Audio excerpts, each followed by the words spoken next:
The rider's breath rattled like broken glass as his life ebbed away. With blood on his lips, he grasped his brother's hand and whispered his final command. "Take her. She's yours now." From the shadows of the dying fire, a towering figure stepped forward, her eyes sharp as a hawk's, her voice low but unshakable. "I'm your wife now." The desert wind carried the words like a curse, binding the living to the dead. What kind of man inherits a giant woman from his brother's last breath? And what price will the frontier demand for such a vow? Don't forget to like this video and subscribe to the channel so you never miss a ride into the Old West. The desert night pressed in around the camp like a burial shroud, every flicker of flame painting shadows across the grief-stricken face of Elijah Rawley, the younger brother now bound by oath to a fate he never sought. His elder brother's body still lay cooling by the fire, the last command clinging to Elijah's ears like barbed wire, its weight more suffocating than the silence of the endless plains. For in that rattled breath was not only the surrender of life but the binding of duty. And as Elijah looked upon the towering woman, broad-shouldered, hawk-eyed, a figure carved out of the same stone as the mesas looming against the horizon, he felt the crushing awareness that she was no mere woman but a living monument of the West itself, an inheritance that demanded more than affection, demanded obedience to the code of blood, for his brother's dying decree had sealed her to him. Though no ring nor prayer marked it, and in the glow of the firelight her presence was both daunting and inescapable, as if the very desert had placed her in his path to test him. Elijah's heart raged with conflicting currents, grief hollowing him out while indignation coiled like a rattler in his chest, for he had never loved her, had scarcely even known her except through the half-glimpses of his brother's stories and the wary nods exchanged when trails crossed. Yet now she stood firm, lips pressed tight, her voice low as she repeated the claim, "I'm your wife now." And though her words were neither tender nor cruel, they struck Elijah with the force of iron, hammering into his marrow until he could scarcely breathe. And he thought of the chain that bound men out here in the frontier, not forged of steel but of honor. That old, merciless law, older than the desert sun itself, a law that spoke louder than the heart and would brook no rebellion. And so, swallowing against the lump of sand and grief in his throat, Elijah lowered his gaze, his rough hand tightening on the reins of his own resolve. Yet in truth there was no resolve to be had, only resignation, for he had no choice, no freedom, not in the shadow of his brother's corpse, not with the woman's towering form casting judgment over him, not with the weight of Rawley blood calling for him to answer. And though he could not yet imagine how to share a life with her, whether as ally, as burden, or as something darker, he knew that every step forward would carve this reluctant vow deeper into his soul, branding him with a scar unseen but eternal. And as coyotes wailed in the distance, announcing the death to the wild night, Elijah stood stiff, every nerve raw with the knowledge that this unwanted union would follow him like a ghost, haunting his days with questions he dared not yet ask. What kind of man was he now, forced into another's marriage bed by duty? And what kind of woman was she, who accepted the vow without flinch or plea, as though she too bowed not to love but to the law of blood and death, the harshest law the West had ever known? The night stretched long after Elijah laid his brother's body beneath a blanket of raw earth, the grave marked by nothing more than a heap of stones and a prayer he wasn't sure he believed in. And all the while the giant woman stood at the edge of the camp like a sentinel carved from dusk itself, her silence louder than any hymn, her hawk-like eyes catching the firelight and holding it without expression. And though she spoke no words, Elijah felt the weight of her presence pressing against him, not in cruelty nor in kindness, but in a manner as unyielding as the red cliffs that loomed over the desert horizon. She moved with a quiet strength, gathering the horses, tending the packs, her great hands steady and sure, each task completed with a precision that betrayed no grief, no hesitation, no flicker of the storm Elijah felt gnawing at his insides. And in that stillness he found himself unsettled, for he longed for something, some sign of mourning, some shared acknowledgement of the man they had both lost, yet none came. And her silence became a mirror that reflected only his own anguish back at him. When she finally settled by the fire, legs folded beneath her like a mountain at rest, Elijah watched her in the wavering glow, the flames painting her face in shifting masks of shadow. Yet none revealed her heart. None gave him entrance into the thoughts that must surely dwell beneath her stern brow. and he began to wonder whether she truly felt anything at all, or whether her heart was a fortress as impenetrable as the land itself. And as the coyotes cried again in the distance, a mournful chorus that seemed to mock his isolation, Elijah understood that he was bound not merely to a woman but to an enigma, a figure whose silence was both a promise of strength and a threat of unknowable intent. For her stillness was not the stillness of peace but of a boulder perched upon the edge of a cliff, one push away from destruction,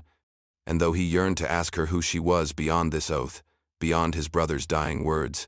he could not shape the question, for her silence forbade it, holding him as firmly as the vow itself. And so he sat across from her, the fire between them burning down to coals, his chest tight with the burden of what had been thrust upon him, and he realized with a sinking certainty that this silence would not pass quickly, that it would stretch on through nights and days alike until he either broke beneath it or learned to draw strength from it. And though he despised it now, though he cursed the emptiness of her eyes and the absence of her grief, part of him felt the desert whispering that such silence was a kind of armor, a shield against sorrow and weakness. And perhaps if he endured long enough it might yet be a shield for him as well. But for now, beneath the indifferent stars and the dwindling fire, her silence was a wall he could neither scale nor shatter, and it left him alone, more alone than even death had managed to make him. The settlement of Dry Creek was little more than a scatter of clapboard buildings hugging the dusty main street, its saloon windows dull with grime, its church bell cracked and silent. Yet as Elijah rode in with the giant woman astride her black mare, the air thickened with the weight of watching eyes, every hammer paused in mid-swing, every poker hand forgotten as men and women alike froze to gawk at the strange pair entering their midst. And though Elijah felt the burn of grief still raw in his chest, it was not him the townsfolk measured but her, their stares sharp as knives, their whispers already fluttering like scavenger birds along the boardwalks. And he caught pieces of them. That's her. The Rawley widow now. Lord help him. Until the rumors solidified into a chorus of suspicion. For Dry Creek knew her name if not her heart, and they spoke of her as one might speak of a storm, a thing that could not be controlled, only endured. Tales rose like dust around her, how she had stood against raiders in the hill country, breaking men with her bare hands, how her husband before the Rawley boy had met his death beneath mysterious circumstances, how she had once fought 3 card sharps in a saloon brawl and left them crawling in the street. And though Elijah could not separate truth from tale, he saw the fear etched into the townsfolk's faces, the way mothers pulled their children back and men shifted nervously on their heels, hats twisting in their hands. For she was no ordinary widow, no fragile soul to be pitied,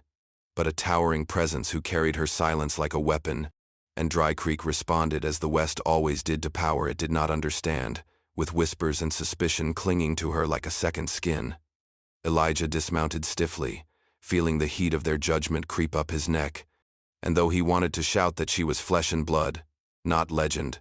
that she had stood vigil at a grave as surely as any of them might, he bit his tongue,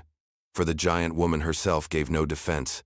no glance at the murmuring crowd, her hawk eyes fixed instead on the general store, as if the whispers were nothing more than wind rattling through broken shutters, and her refusal to acknowledge them unnerved Elijah more than the gossip itself, for it seemed to prove the stories true, that she was made of stone, unmoved by judgment or fear, and he realized then that her silence was not only for him but for the world entire, and the town, reading that silence as guilt or menace, shrank back further still. Yet beneath their stares Elijah felt the stirrings of another burden, the knowledge that he had been bound not only to her but to her shadow, to the tales that followed her like vultures across the desert sky, and he wondered if he would ever escape their grip, or if, by honoring his brother's final words, he had yoked himself to a destiny where every eye would measure him against the giant woman's legend, every whisper a judgment, every glance a question he dared not answer. The trail stretched endless before them, a ribbon of dust and scrub twisting through canyons that cut the sky into jagged shards, and with every hoofbeat Elijah Rawley felt the weight of his reluctant vow digging deeper into his bones. For though the giant woman rode beside him in silence, her presence filled the space between them like thunderclouds, her every glance a storm that unsettled him to his core, making his skin prickle as though he were prey under a hawk's shadow. And yet, for all his unease, he could not deny the steadiness with which she bore the burdens of the journey, her towering frame dismounting without complaint to lift fallen branches from the path, her long stride scouting waterholes with a certainty that belied the desert's treachery, and when the wind howled at night or coyotes drew too near, it was her watchful gaze that kept the darkness at bay, her rifle resting across her knees as Elijah drifted in uneasy sleep. She prepared their meals with practical swiftness, jerky softened over the fire, wild roots unearthed and boiled into bitter stews, and though he longed for the warmth of words, for some easing of the loneliness gnawing at him, he could not ignore that her silence was filled with acts. And those acts spoke louder than comfort might have, as though she were telling him in her way, "I will keep you alive, though I owe you nothing of my heart." Still, Elijah felt the gnaw of fear with every sidelong look, every unspoken exchange. For her eyes, those sharp, hawk-dark eyes, seemed to measure him not as a husband but as a burden she carried out of duty, no more than he measured her, and it twisted in him, this mirror of suspicion, until loyalty and dread became one tangled knot, and he began to wonder if the vow he bore was not only his brother's command, but some cruel trick of fate binding two unwilling souls to the same lonely road. Yet even as his chest tightened with resentment, he found himself leaning unconsciously on her strength, the way she shielded him when strangers on the trail eyed their supplies too long, the way her hand never wavered on her rifle grip, the way her shadow always fell across him at dusk like a wall against the creeping dark. And though he told himself it was only survival, nothing more, he could not shake the uneasy truth that her presence, unyielding and wordless, had become as necessary as food and water. And with that truth came a deeper fear that despite his dread, despite the whispers of the town and the weight of his brother's grave, he was already learning to depend on her, and dependence was its own kind of chain, one that might bind him more tightly than blood or vow ever could. They came at dawn, shadows peeling off the canyon walls like vultures diving from the sky, a half-dozen men with pistols glinting and bandanas masking their hunger, and Elijah's heart lurched into his throat as their leader's sneer flashed from beneath the brim of a torn hat, the outlaws circling like wolves, demanding coin, horses, or worse. And though Elijah reached for his revolver, his fingers shook with the weight of hesitation, the memory of his brother's death clawing at his nerves. And in that single heartbeat of faltering the bandits saw weakness, but she did not. The giant woman swung from her saddle with the sound of earth breaking, her boots striking the desert floor like the hammer of judgment, and in her towering silence there was no plea, no fear. Only the feral certainty of one who had fought before and lived, her hawk eyes narrowing as though she had already measured each man's grave. The first outlaw lunged, and with a movement both brutal and swift, she caught him by the collar and hurled him into the dust so hard his pistol clattered from limp fingers. Then another charged, blade flashing, and she met him with the butt of her rifle, the crack against his skull echoing like a split log, sending him sprawling into the red sand where he would not rise again. Elijah stood frozen, a revolver still half drawn. As the battle unfolded with a violence that bordered on myth, she was unyielding, each strike of her fists or swing of her weapon scattering men twice her number. Her strength a storm loosed upon the earth, and the desert drank the blood that fell, staining the sand with a grim testimony that would linger long after hoofprints faded. Cries of rage turned to screams of fear as the bandits realized too late. They had misjudged their quarry, their bravado crumbling into panic beneath the onslaught of her raw power. And Elijah, heart-pounding, watched in a daze of awe and dread, for here was the proof of every whisper he had heard in Dry Creek, every rumor that painted her as both legend and curse. And though some corner of his soul thrilled at the sight of her defiance, the larger part recoiled at the savagery that lay coiled within her silence. For she was not merely strong but merciless, her eyes cold and unwavering even as men begged or bled. And by the time the last outlaw stumbled into retreat, leaving his wounded groaning in the dust, Elijah's revolver remained untouched at his side, a useless token in his trembling hand, while she stood in the rising sun streaked with dust and blood, her chest heaving slow and steady, a living monument of violence and survival. In that moment, Elijah felt the ground tilt beneath him, caught between gratitude for the life she had preserved and terror at the force she commanded. And as he met her gaze across the carnage, he knew with a certainty that the vow binding them was no longer only a chain of duty, it was a tether to something vast and dangerous. something he could neither escape nor fully embrace, and the weight of it pressed upon him heavier than ever before.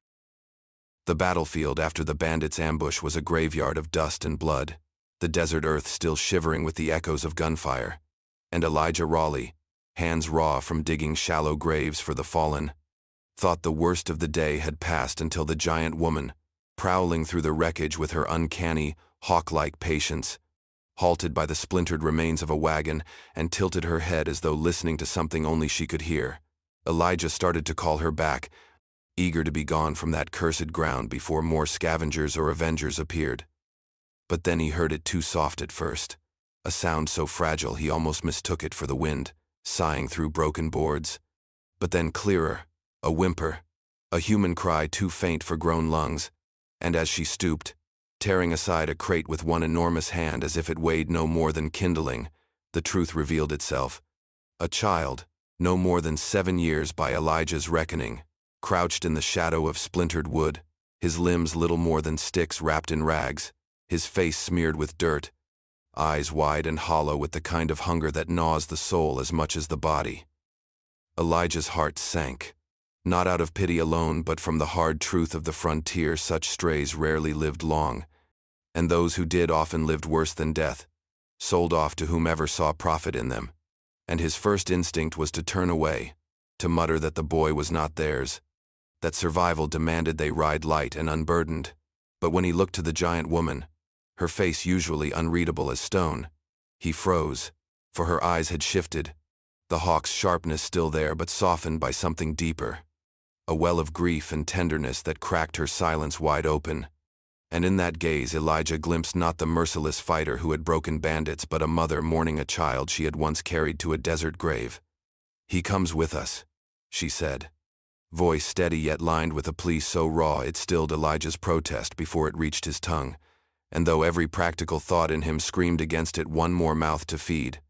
one more soul to endanger, he found himself nodding, powerless against the quiet command of her sorrow and the boy's desperate clutch as she gathered him up in her great arms with a gentleness that looked almost impossible.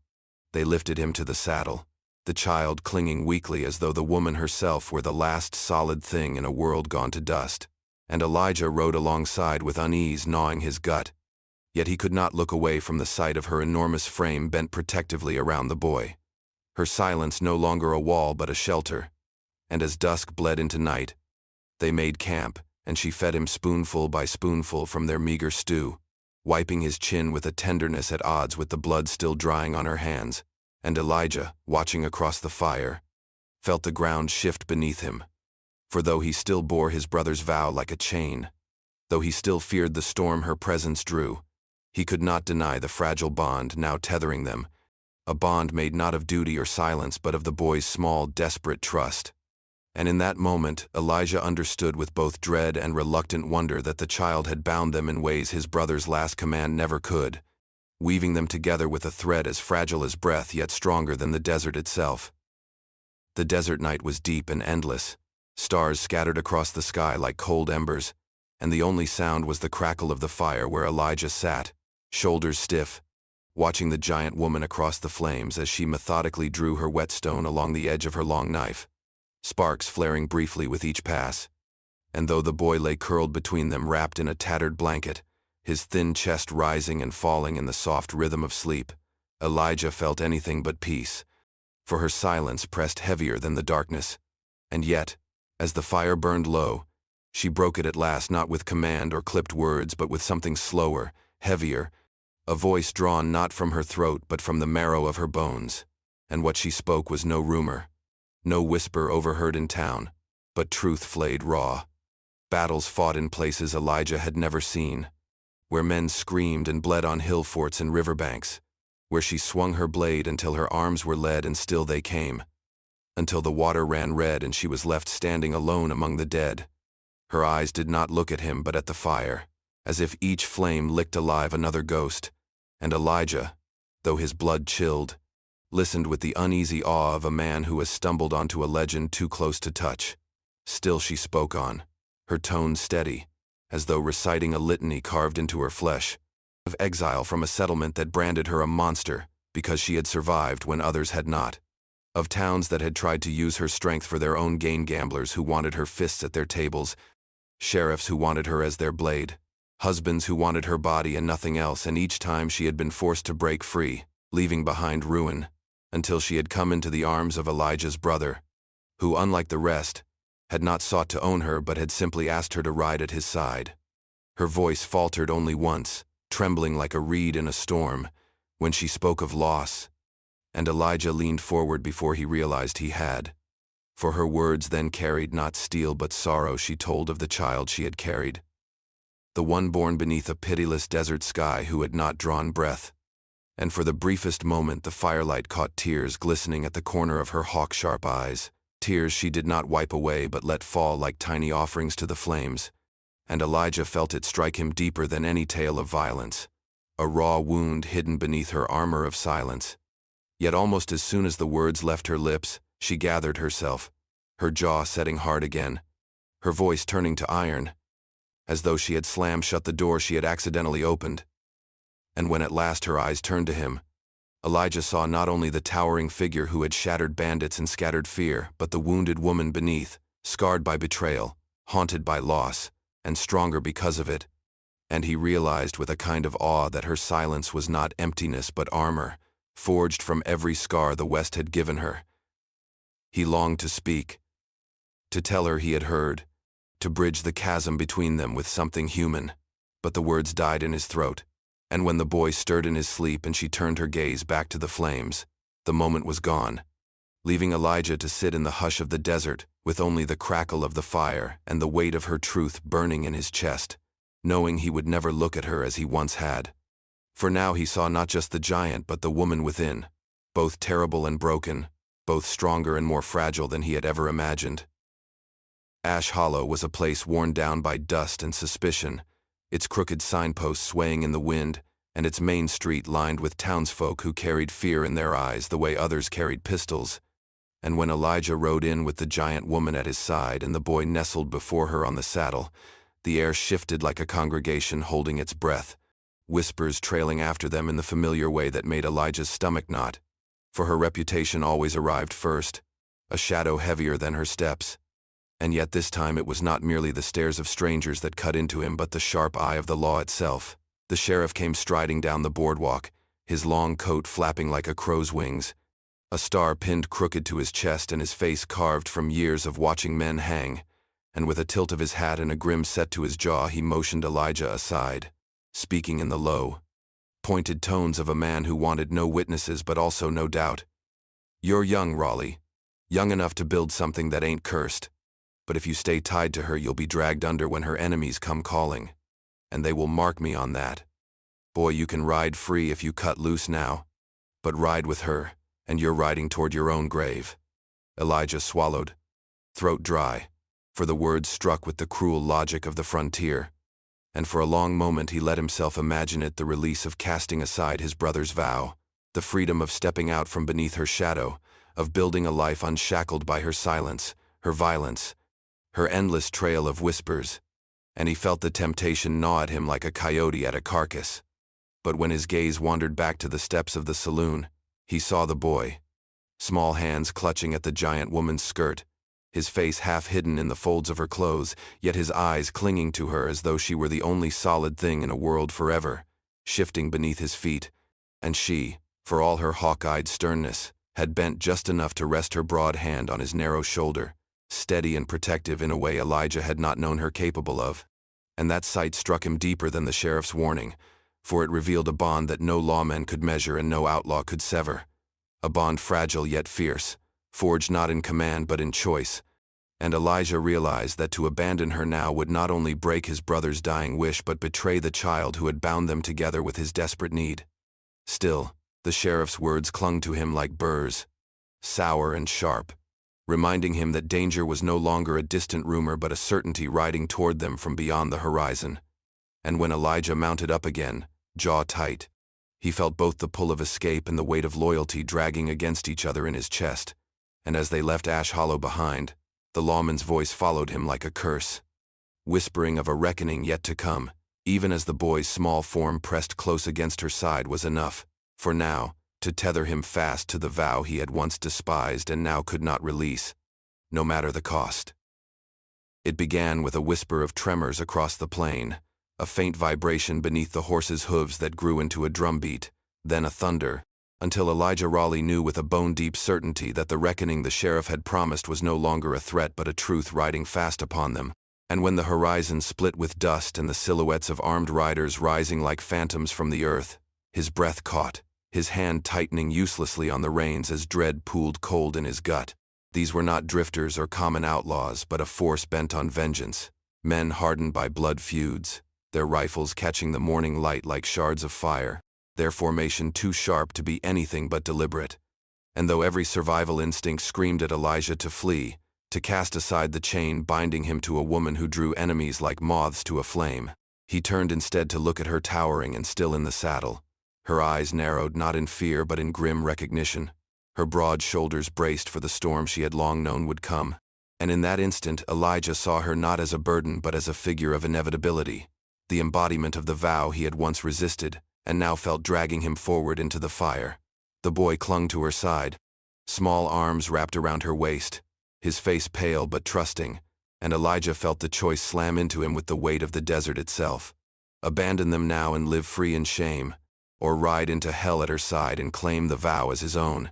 And for the first time since his brother's last breath he did not hesitate. He tightened his revolver in its holster, pulled his mount forward until his stirrup brushed hers, and gave a sharp nod that needed no words. Her eyes flicked to him then, a brief glimmer breaking through the mask of steel. And though she said nothing, the corner of her jaw softened as though she had heard the vow spoken aloud, and together they spurred their horses toward the thunder, meeting the riders head-on. Gunfire cracked, the air filled with dust and death, and Elijah found himself firing steady where once he faltered, his bullets cutting men from saddles while she swung her rifle with devastating force, her strikes scattering foes like wheat before a scythe. And though terror still gnawed at his belly, it no longer ruled him. For beside her he felt the strange, fierce clarity of choice, the knowledge that whatever came, he would face it not because honor demanded it nor because his brother's ghost compelled him, but because he had chosen this bond, this fight, this woman whose silence had become his storm and his shelter. The riders closed around them, shouts and curses filling the sky. But he matched her movement for movement, the two of them weaving through chaos like threads of the same weave, and as the boy huddled low against her saddle, shielded by her towering frame, Elijah felt a grim pride burn in his chest. For at last he was no longer a man dragged by another's vow but one who rode into reckoning by his own will, and whatever dawn awaited them beyond the gun smoke, he knew it would find him at her side, not as heir to a brother's command but as a partner who had chosen his place in the fire. The battle raged in a maelstrom of dust, smoke, and thunder, the plains trembling beneath the fury of hooves and the crack of gunfire, and Elijah Rawley, who once could not lift his revolver without his hand betraying him, now found himself moving with a steadiness born of desperation and choice, his shots ringing true while beside him the giant woman carved a path through the chaos, her great frame unyielding as she swung her rifle like a hammer and fired with the precision of a hawk striking prey. Together they were a storm stitched from iron and fire, each covering the other's weaknesses, each driving back the tide of vengeance that threatened to swallow them whole. And when a rider came charging from Elijah's blind side, it was her body that intercepted the blow, her shoulder taking the slash of a blade meant for his throat, and though she bled, she did not falter, her stance like the mesas that never bent to wind, while Elijah, heart-pounding, spun to drop the attacker with a bullet between the eyes, his voice breaking into a ragged shout as he realized the truth. He was no longer surviving because of her, but with her, their strength bound not by accident of blood but by choice forged in fire. The boy, huddled low in the wagon, peeked out with wide, terrified eyes, watching them not as strangers chained by grief but as a shield that belonged to him, and Elijah fought harder for that gaze than for any oath his brother had given him, firing until the cylinder clicked empty and his hands were raw with powder burns, while she fought on, towering and terrible, scattering men who had thought to end her legend, until the last of them broke and fled into the rising dawn, their cries fading with the thunder of their retreat. Silence descended at last, heavy and unreal, broken only by the harsh rasp of breath and the slow, crimson drip from her wound, and Elijah staggered down from the saddle to her side, his hands reaching without thought to steady her as she swayed. For though she still stood like a mountain, he could feel the tremor in her strength, the cost carved deep into her flesh. And as the first pale light of day broke over the horizon, she leaned close, her eyes softer than he had ever seen them, no longer the hawk's glare but the gaze of a woman stripped bare, and her voice came low, cracked but certain. "Not your wife by command, but by choice." And the words struck him harder than any bullet, for they were not only her release but his,